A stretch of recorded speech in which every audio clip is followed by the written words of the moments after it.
السلام علیکم ورحمۃ اللہ وبرکاتہ۔ ٹاپک ہے گھر والوں کی طرف سے ایک مینڈا، گائے یا اونٹ قربانی کرنا۔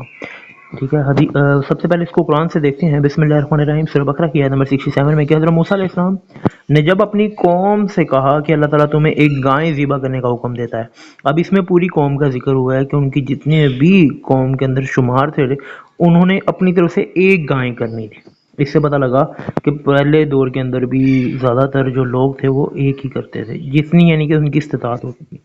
اسی طرح اگلی حدیث حضرت عائشہ سے کہ رسول اللہ صلی اللہ علیہ وسلم نے سینگوں والا مینڈا لانے کا حکم فرمایا جس کی ٹانگیں، پیٹ اور آنکھیں سیاہ تھیں۔ اسے آپ کی خدمت میں پیش کیا گیا تاکہ آپ اسے قربان کریں۔ آپ نے فرمایا عائشہ چھری لاؤ، پھر فرمایا اسے پتھر پر تیز کرو۔ میں نے ایسا ہی کیا تو آپ نے چھری پکڑ کر مینڈے کو لٹایا اور ذبح کرنے کا ارادہ فرمایا تو یوں دعا کی کہ اللہ کے نام پر اے اللہ اسے محمد اور آل محمد اور امت محمد کی طرف سے قبول فرما۔ پھر آپ صلی اللہ علیہ وسلم نے اسے ذبح کیا۔ اس سے پتہ لگا کہ نبی صلی اللہ علیہ وسلم نے اس طرح ذبح بھی کیا دعا کر کے، ٹھیک ہے۔ اسی طرح اگلی حدیث حضرت عائشہ سے بھی، ابو ہریرہ سے بھی کہ ایک جو تھا انہوں نے اپنی امت کی طرف سے ذبح کیا اور دوسرا جو تھا انہوں نے محمد صلی اللہ علیہ وسلم اور آل محمد کی طرف سے ذبح کیا۔ اسی طرح اس سے اگلی حدیث حضرت ابو ہریرہ سے بھی کہ حجۃ الوداع میں اپنی ازواج کی طرف سے یعنی کہ جتنی بیویاں تھیں ان کی طرف سے جنہوں نے عمرہ ادا کیا تھا، مشترکہ طور پر ایک گائے ذبح کی۔ اس سے اگلی حدیث میں آتا ہے کہ عائشہ رضی اللہ عنہ کی طرف سے قربانی کے روز ایک گائے ذبح کی۔ اسی طرح اگلی حدیث میں بھی ازواج مطہرات کی طرف سے ایک گائے ذبح کی۔ یہ پوری روایت جو ہے یہ اس مسلم کی حدیث میں آتی ہے کہ اللہ کے رسول صلی اللہ علیہ وسلم نے اپنی ازواج کی طرف سے یہ گائیں ذبح کی قربانی، ٹھیک ہے۔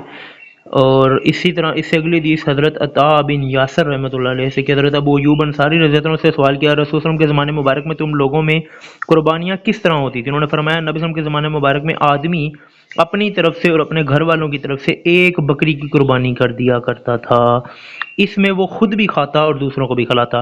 بعد میں لوگ فخر کے طور پر زیادہ جانور ذبح کرنے لگے تو وہ حال ہو گیا جو آپ آج کل دیکھ رہے ہیں، یعنی کہ لوگ دکھاوے کے طور پر، فخر کے طور پر کر رہے ہیں، یہ دیکھو میں نے یہ کیا وہ کیا ایکسٹرا۔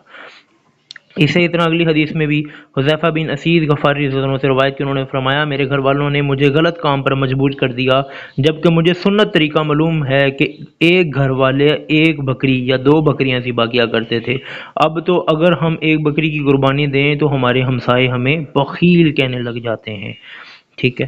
اسی طرح اگلی حدیث امام مالک سے، انہوں نے کہا کہ بے شک آدمی اپنی طرف سے اور اپنے گھر والوں کی طرف سے ایک اونٹ نہر قربان کر سکتا ہے اور ایک گائے اور ایک بکری بھی ذبح کر سکتا ہے، خواہ ان کے گھر والوں کی تعداد 7 سے زیادہ ہی ہو جس کے وہ مالک ہیں۔